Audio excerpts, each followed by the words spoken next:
Vamos lá então, nossa escola bíblica, dia 22 de outubro de 2018, ok?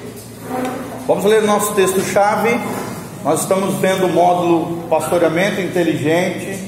É uma aula acerca de aconselhamento pastoral, de como nós lidamos com as nossas dificuldades, as nossas mazelas de alma, né? As nossas feridas de alma, os princípios redentivos da palavra de Deus encontrados na cruz do Calvário. E estamos baseados hoje em 1 João 1:7, versículo 7 e versículo 9. Beleza? Todo mundo aí preparados? Apertados os cintos aí? Vamos lá então. 1 João 1:7. Mas se andarmos na luz, como Ele, Jesus, na luz está, temos comunhão uns com os outros, e o sangue de Jesus Cristo, seu Filho, nos purifica de todo o pecado. Versículo 9. Se confessarmos os nossos pecados, Ele, Jesus, é claro, é fiel e justo para nos perdoar os pecados e nos perdoar de toda a injustiça. Amém? Então aqui nós estamos vendo o poder da confissão. Nós falamos aqui sobre os 6 princípios básicos para a cura interior. O primeiro deles, se nós estamos aconselhando as pessoas, né? Ou então estamos investigando a nossa própria vida diante de Deus, primeira coisa, para termos uma cura interior eficaz, frutífera, verdadeira, nós precisamos da revelação de Deus através da sua palavra e da confrontação. Confrontação com o que, gente? Com a verdade de Deus. O que é a verdade de Deus?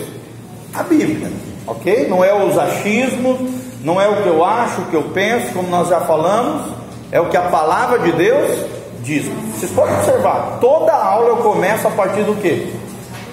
A partir da Bíblia, né? Senão a gente vai ficar falando um monte de coisa aqui sem ter base nenhuma. Nós aprendemos aqui, se nós andarmos na luz, como Ele na luz está, temos comunhão uns com os outros, e o sangue de Jesus, seu Filho amado, nos purifica de todo o pecado. Só tem purificação de pecado, cura de alma, quem confessa o pecado, quem traz a luz e mantém novamente comunhão com Deus e com os irmãos, com a igreja. A maioria desses princípios aqui tem a ver com esses dois versículos que nós lemos. Primeiro, revelação e confrontação. Confrontação com o quê? O meu pecado com a palavra de Deus. O pecado daquele que está me ouvindo através do aconselhamento com a palavra de Deus. E a revelação do quê? Dos verdadeiros problemas das pessoas, da causa de maldição. Lembrando sempre que maldição é o quê? É o mal em ação, porque eu quebrei algum princípio da palavra de Deus. E a bênção, o que é? É decorrente da obediência aos princípios contidos na palavra de Deus. Se eu obedeço, eu sou abençoado. Se eu desobedeço, o mal entra em ação, até o momento em que eu conserto, corrijo, confesso, me arrependo e abandono aquela prática na minha vida. Amém, gente? Vocês estão entendendo? Então, revelação, confrontação, primeiro princípio. Segundo, confissão de culpa e da vergonha, daquela situação que está produzindo, né, uma série de comportamentos equivocados na minha vida. Enquanto eu não confessar a minha culpa, as minhas vergonhas, trazer à luz aquela situação, aquele fato não será resolvido. Fala comigo. Tudo que vem à luz está na cruz. Isso é tremenda essa frase. Tudo que vem à luz está na cruz. Então só vai ser perdoado e purificado se vier à luz. Frank Perez diz, né, os três campos de batalha do seu livro: tudo aquilo onde há trevas morais e espirituais, o príncipe das trevas tem acesso àquilo. Qualquer área da minha vida onde tem trevas morais e espirituais, o príncipe das trevas tem acesso. Pode de alguma maneira infiltrar e afetar a minha vida.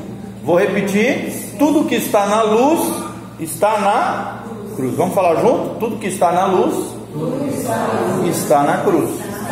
Está aqui nos 2 versículos que nós lemos aqui, né? Então, confissão de culpa e vergonha. Terceiro, perdoar incondicionalmente injustiças e rejeições sofridas. Perdão, gente, é a chave da cura interior. Se tem uma área que você vai ter que lidar com as pessoas no aconselhamento pastoral, no aconselhamento bíblico, é o fator perdão. É a área mais profunda da alma. E geralmente perdão do quê? De ofensas e de injustiças que as pessoas sofreram ao longo da sua vida, que promoveram o quê? Um sentimento provavelmente de rejeição, de rebelião, uma série de anomalias na alma da pessoa. Ok?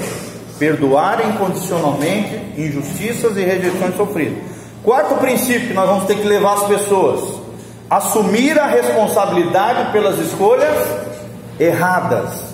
Você se lembra daquele texto que a gente leu já sobre Deuteronômio 30, quando, ali Moisés fala isso, que ponho diante de vós a vida e a morte, a bênção e a maldição. E ele ainda dá a dica: escolhei, pois, a vida, a bênção, para que vivam vocês e os vossos filhos para todo sempre na presença do Senhor. Então, assim, todo dia nós estamos diante dessas 2 decisões: vida ou morte, bênção ou maldição. Nós precisamos escolher. Nós estamos no vale da decisão, e nós somos responsáveis pelas decisões morais que nós temos ao longo da nossa vida. Assumir a responsabilidade pelas escolhas erradas que foram feitas em funções desses traumas. Tem muita gente, que por causa de feridas de alma, trauma, se apega ao erro dos outros e diz que os seus erros são frutos dos erros dos outros. Você vai ter que levar a pessoa a perdoar os erros dos outros e fazer com que ela se responsabilizem dos erros e falhas da vida dela. Entenderam? Vocês entenderam, gente? Isso é muito importante. Por exemplo, uma criança que foi abusada na infância, ela é responsável do abuso? Claro que não. É o trauma que nós estamos falando, é a ferida de alma, é a injustiça que foi sofrida. Agora, se por causa daquele abuso ele começou a ter um monte de comportamento errado, já na fase da consciência, ali depois dos 12, 13 anos, um monte de comportamentos errados, sexualmente falando, ela é isento, aquele adolescente, aquele adulto, futuramente, ele é isento dos erros e das falhas? Ele pode se escorar no fato do abuso lá para trás? Claro que nós somos conselheiros, nós vamos compreender o porquê que aquele comportamento está acontecendo, mas nós temos que levar as pessoas a entender que a partir da fase da consciência, cada pessoa é responsável de modificar a sua história. Sim ou não, gente? É claro. A pessoa está errando, ela tem que ser responsabilizada daquilo e não ficar igual Adão culpando os outros. Ok? Precisa ser responsabilizada do fato e do erro. Vamos lá, então nós falamos também sobre reconciliar-se unilateralmente com essas pessoas que provocaram trauma, É necessária a reconciliação dos princípios mais tremendos: ir lá, consertar, restituir, pedir perdão, confessar, às vezes devolver aquilo que foi defraudado. E por último, nós aprendemos sobre a confissão intercessória dos pecados e injustiças com as quais as pessoas nos feriram, também questões familiares, oração pelos filhos. Nós já falamos um pouquinho sobre isso, sobre a intercessão sacerdotal. Ok? Todo mundo entendeu? Alguma dúvida com relação a isso? Só estamos dando uma relembrada aí em 5 minutinhos. Vamos lá, vamos continuar, página 38, lá, primeiro parágrafo lá em cima. A obediência produz um crédito de justiça em uma perspectiva pessoal. Se lembra daquele texto que nós falamos? Para que vivas tu em primeiro lugar. E um entesouramento de promessas em uma perspectiva geracional.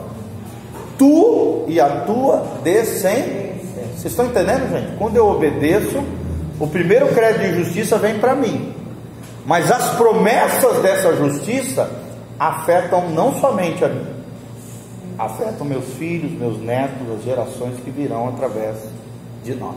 Amém? Então a justiça dos pais repercute na vida dos filhos, gente? Sim ou não? É claro que sim. Abençoa os filhos, sim ou não? Pais justos abençoam os seus filhos? É claro que sim. Claro que sim, abençoa, tá? Então as promessas afetam uma perspectiva geracional, a nossa descendência. A Bíblia menciona como Abraão creu em Deus, e isso lhe foi imputado como justiça. Aqui está falando de pessoal, algo pessoal. Mas esse crédito de justiça redundou em um saldo de promessas que incluiu ele mesmo, mas toda a sua descendência. Gente, até nós somos abençoados pela justiça de Abraão, que a Bíblia diz em Gálatas que nós somos filhos de Abraão pela fé. Quantos filhos de Abraão nós temos aqui? Então glória a Deus aí, levanta as duas mãos e fala assim: glória a Deus. Coisa tremenda, né? Pela fé nós somos enxertados na oliveira de Deus, que é Israel, o povo de Deus, através da fé. A justiça de Abraão trouxe consequências maravilhosas, não só sobre a família de Abraão, mas a todos aqueles que creem, que recebem, né, através de Jesus Cristo, um descendente direto de Abraão, a bênção, a graça, a misericórdia e todas as bênçãos de Deus sobre a nossa vida. Amém? Todo mundo está entendendo aqui?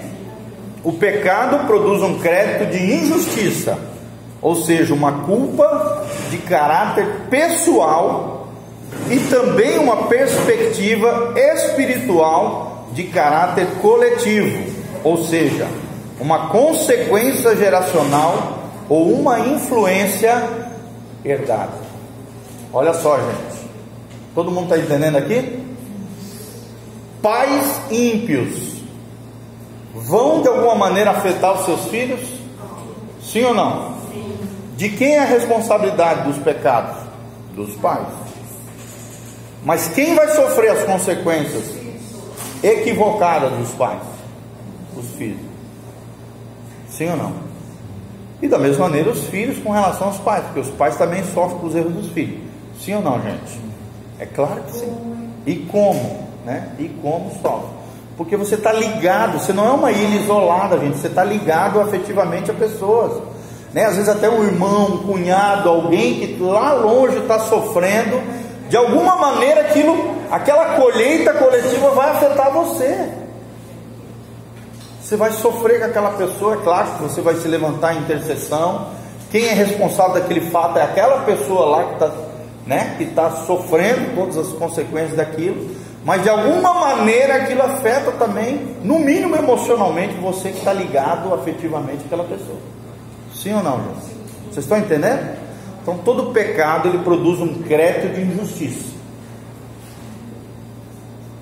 Um crédito de injustiça. E esse crédito vai afetar pessoalmente, mas as consequências desse pecado também vão ser colhidas de maneira coletiva. Vou dar um exemplo prático, eu dou toda hora. Um pai que fez uma burrada financeira vai afetar os filhos e a mulher? Sim ou não, gente? Sim. E como vai? Não é só ele que vai sofrer, ele é responsável diante de Deus do erro lá da precipitação. Foi lá, pegou todo o dinheiro da família, gastou com jogos, né? No baralho, sei lá, na droga. Agora a mulher e os filhos também sofrem as consequências disso. Sofre, gente. Sim ou não? Sim. Quem é responsável? Ele que errou. Quem colheu? Todos aqueles que de alguma maneira estão ligados a ele, principalmente de maneira geracional. Então você que é papai, você que é mamãe, lembre-se, o seu erro não afeta só você. Você que é filho, mesma coisa. Seu erro, a sua falha moral, espiritual, afeta você e promove colheitas e consequências de maneira geracional. No mínimo, às vezes perseguições e influências espirituais terríveis, tá? Eu citei aquele exemplo, não sei se vocês se lembram, daquela menina de 7 anos que se masturbava compulsivamente, 7 anos de idade, gente. É normal menina de 7 anos se masturbar compulsivamente sem nunca ter visto pornografia? É anormal. É anormal. Aí meus pais ali investigando o problema da menina, por que estava acontecendo aquilo. Foi tratar com os pais, descobriu que os dois na juventude tinham vivido uma vida extremamente promíscua, e casados ainda, os dois estavam aprontando e tinham pecados ocultos na área do adultério.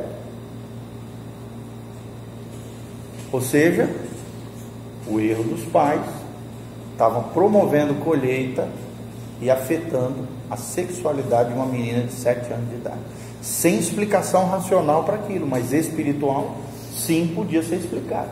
Uma brecha, um buraco, uma falha moral dos pais afetaram espiritualmente a vida dos filhos. É claro que uma criança de 7 anos não é responsável diante de Deus desse fato. Ela está debaixo da misericórdia de Deus, da graça de Deus, né? Ainda está na fase da inocência ali e tal. A gente considera até os 11, 12, 13 anos ali, ainda para baixo ali é fase de inocência. Mas olha só, gente, o que um pecado pode gerar a nível familiar. O que aconteceu? Os pais confessaram, trataram, oraram, renunciaram, pediram perdão um para o outro, se consertou aquela situação. Na mesma semana, o pecado da menina, a situação crônica da menina desapareceu. Desapareceu.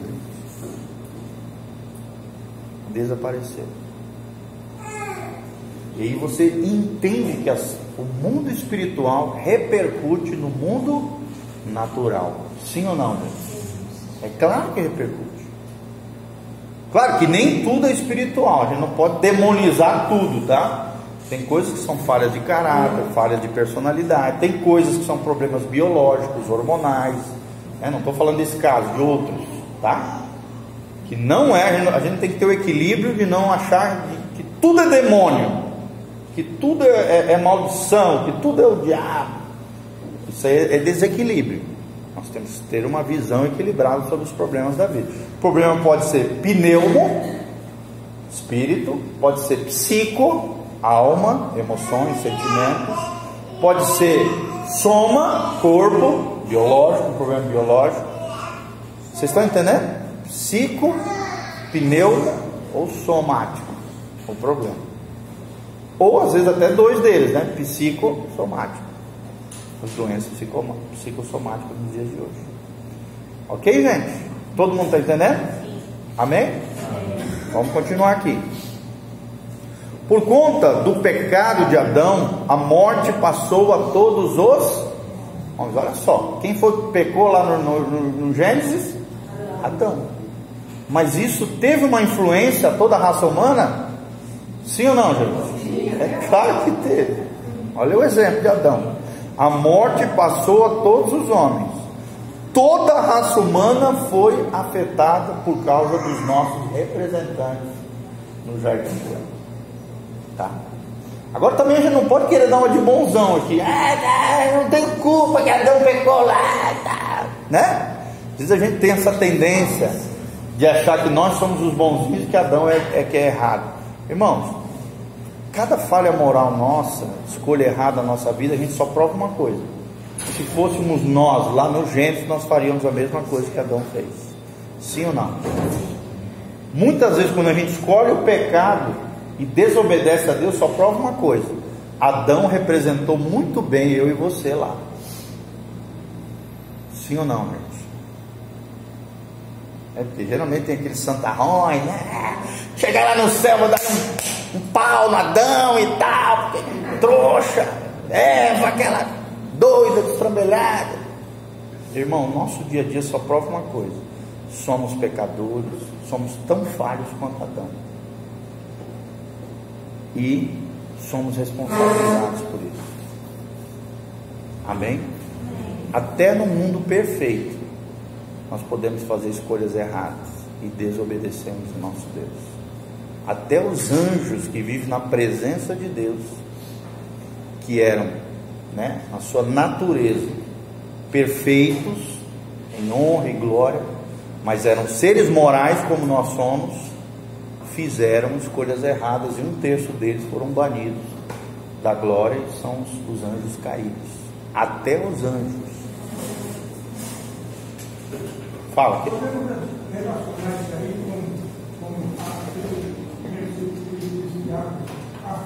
obras humanas, e não sacrificar na criança.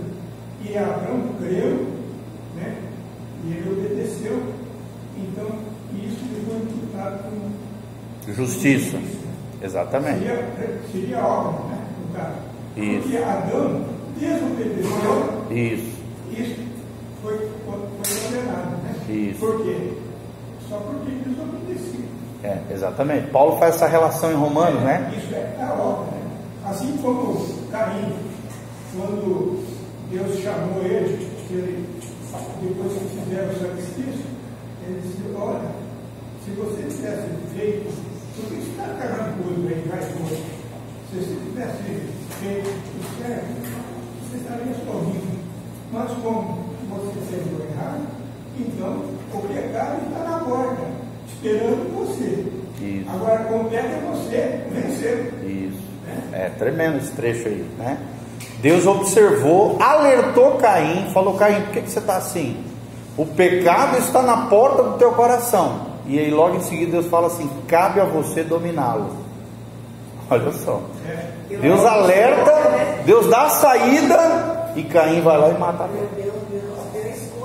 Deus escolheu mal, por isso que ele foi responsabilizado pelo assassinato do seu irmão, né? Então, bem colocado. É interessante que Paulo faz essa relação. Nosso primeiro representante, que foi Adão, falhou. Por causa do pecado dele, a morte entrou a toda a raça humana.